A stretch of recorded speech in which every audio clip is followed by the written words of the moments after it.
Hi, it's Lee, and today we're going to talk about the flywheel effect. It's a question I get a lot from clients, prospective clients. People are talking to us about why and how to get more momentum in the whole act of communications, the whole act of PR. So, PR, public relations, the act of talking with different publics, internal, external, all across the board, directly through third parties, all the pieces, right? And we have it's not a secret. Good agencies do all this all the time. But basically, our philosophy on this is how to leverage small successes into bigger opportunities. So, actually, this is our latest POV, which you can find over at doubleforte.com.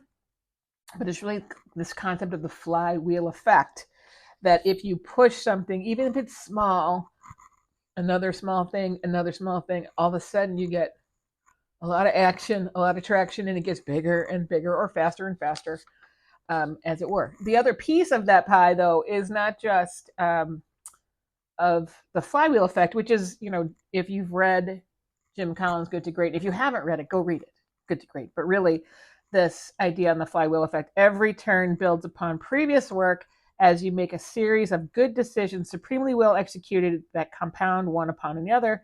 This is how you build greatness. This is how you build momentum, one after another after another. Another thought, James Clear from Atomic Habits, he has the same kind of concept.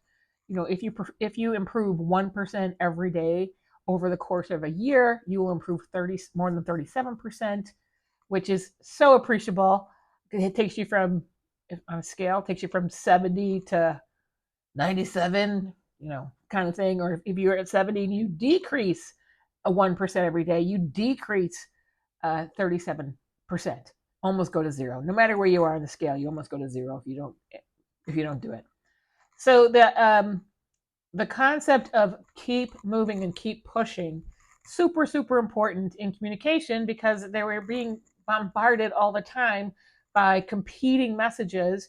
And once you have attention, you got to keep feeding the attention so that you don't lose top of mind, you don't lose mind share. Another thought on this is not only on the flywheel effect, is going way back, right?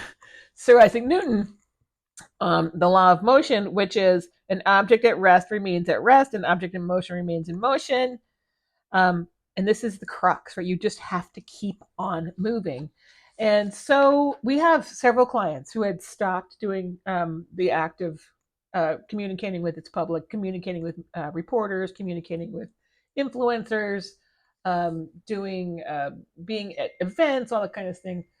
And then they start up again and they wonder, why does it take so long? We were doing this work 2 years ago. Why can't we just pick up where we were?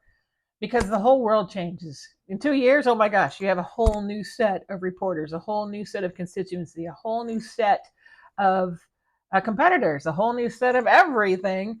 But if you're not always pushing, not always in the mix, restarting is starting from scratch.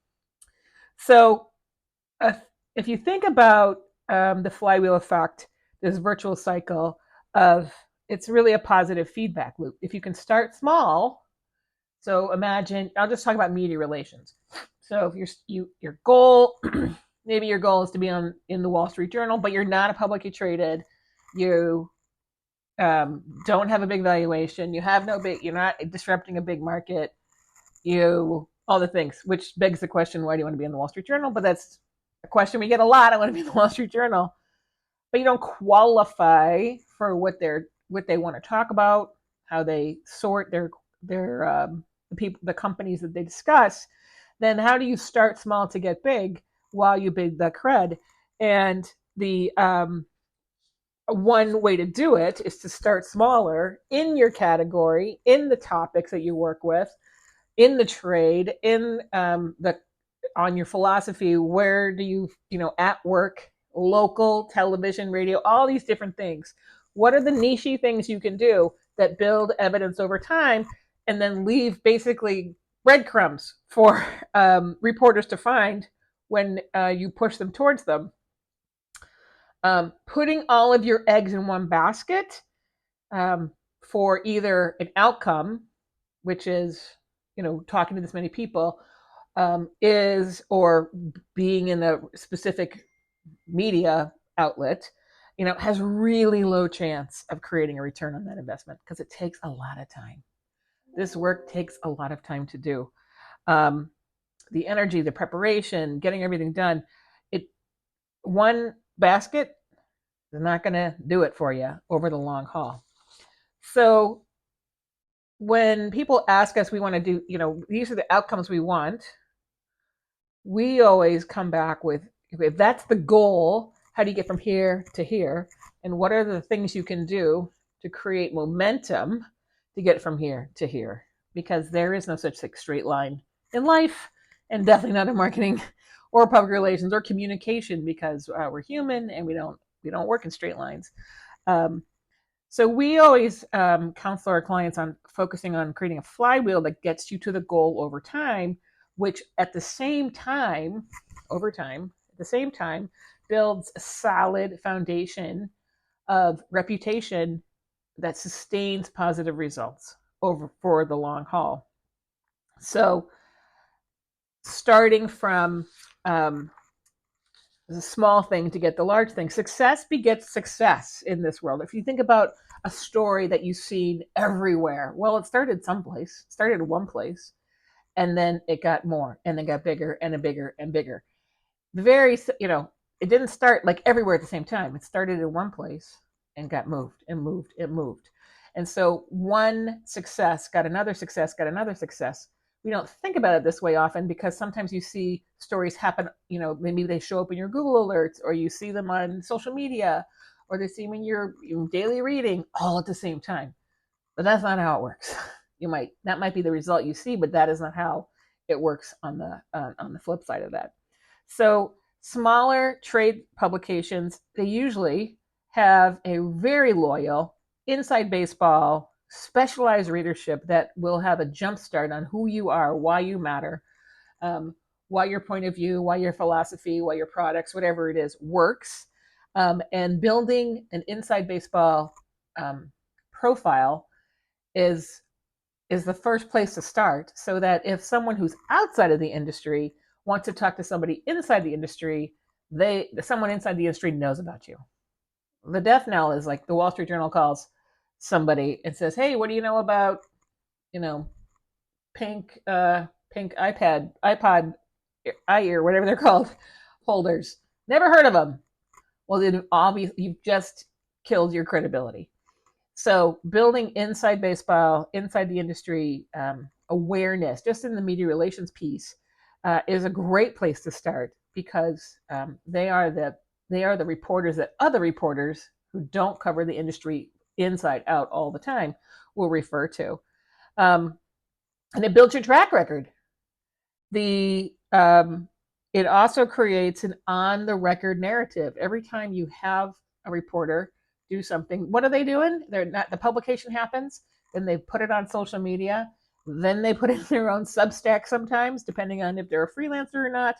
And it is easy to find kind of thing, because they're incented. Reporters are incented, publications are incented to distribute and to amplify their own work, which by definition, if you're in that story, amplifies your work. And as we all know, when you show up in a positive way, even a negative way, in a publication, it carries more weight. It carries more weight than advertising. It carries more weight than your own blog post, because it's somebody else talking about you without being compensated. And it just is much more influential. Again, I've talked about this before. The more unpredictable, the higher the influence.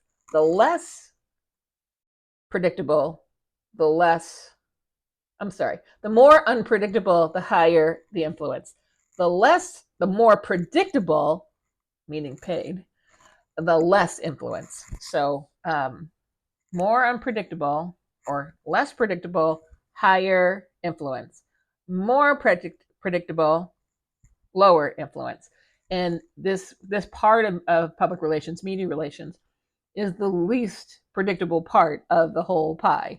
So when you have a story in any publication, small, medium, large, could be local, could be television, could be a trade newsletter, could be all these different things. It's what you have to do with it, right? Is super important. Don't just let it sit there. Amplify it. Send it to, if you get a story in, say, the local newspaper, the local online, or a trade publication. You're sending that to your customers. You're sending that to your investors. You're putting it on your Facebook or your LinkedIn or your Instagram, depending on who you are, what you're doing. You are amplifying other people's work on your behalf to give you more credibility to keep growing the flywheel and pushing it. By leveraging the smaller wins, you can build a strong foundation over time, because what people do and what reporters do when they're looking at a company, they Google it and they move over to the news tab, and the news tab will show things, huge things next to little things. They don't discriminate. They don't prioritize, at least right now. Who knows with the Google algorithm? You see something very small next to something very large. So that is super important. So a few things on this. One is, just because you may not qualify right now for that big story doesn't mean you can't qualify for that big story that you want. You got to get there. And number one, so building smaller successes, meaning smaller audience successes, into larger ones, we leverage them all the time. And then moving yourself up the value chain, how you describe the value chain, in the media relations world, in the media outlet world, is the way to go. And the only way to do that over time is to keep it moving. If you start and stop, you have to restart. It's not like you don't pick up where you were. You have to start all over again. And starting all over again is the more expensive way to do things. So even if you had to shrink what you're doing because you don't have the people, you don't have the budget, or whatever it is, just doing something small keeps that flywheel moving, keeps motion in play, so that you don't have to totally restart your whole kit and caboodle when you're ready. Just keep it moving and it will pay off for you. All right. Till next time.